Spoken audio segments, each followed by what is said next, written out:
Hi, I'm Dr. Buffy with IPCWell, and today I want to talk to you about 3 of the most common reasons I'm told that a nursing home may not have alcohol-based hand rub within their facility. As a reminder, the CDC recommendation is to have alcohol-based hand rub, or ABHR, inside of every resident room, as well as outside if possible. And so why might a facility not do this? Well, the first reason I'm often told is that it doesn't create a home-like environment. And while this may have been true pre-COVID, I would say that now in this environment and really focus on infection control, not only does it signify to the resident, but also the family members that having more access to alcohol-based hand rub is actually demonstrating how important infection control is to your facility. And I would also argue that in today's world, it's very common to have ABHR everywhere, even in our homes. So I would say that not only is it so important to help prevent the spread of infections, but I don't think that takes away from the home-like environment. The next reason why many people tell me they don't have it is because the residents will eat it. Now, this is kind of a myth in most situations, and I would also say a very old school reason. In fact, many facilities in the past were cited for having ABHR because of the risk of residents eating it.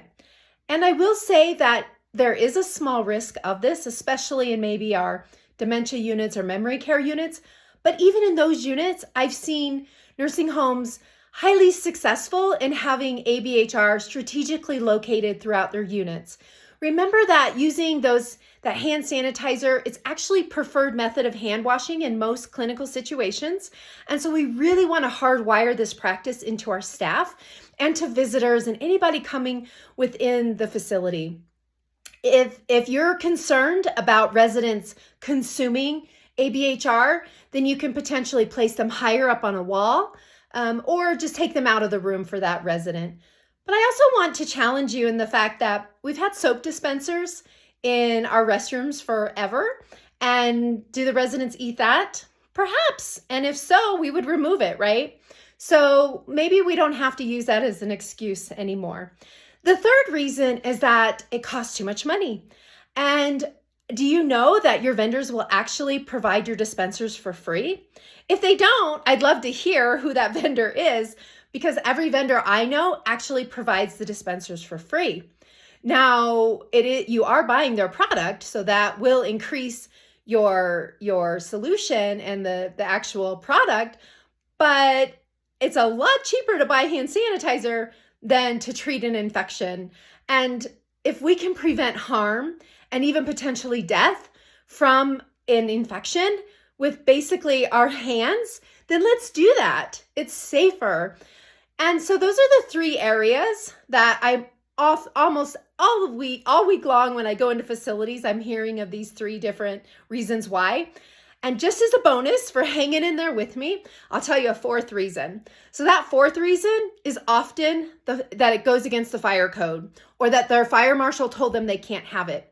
And what I encourage you to do is get with your fire marshal and look at what the code actually states. You can have alcohol-based hand rub inside of every resident room. It actually doesn't even go against the amount that you can have within the hallway.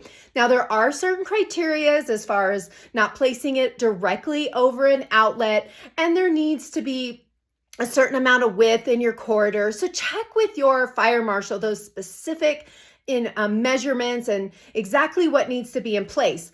But if your fire marshal tells you can't have it, again, I want to hear from you, because that's not true. And you should not be getting citations for having hand sanitizer.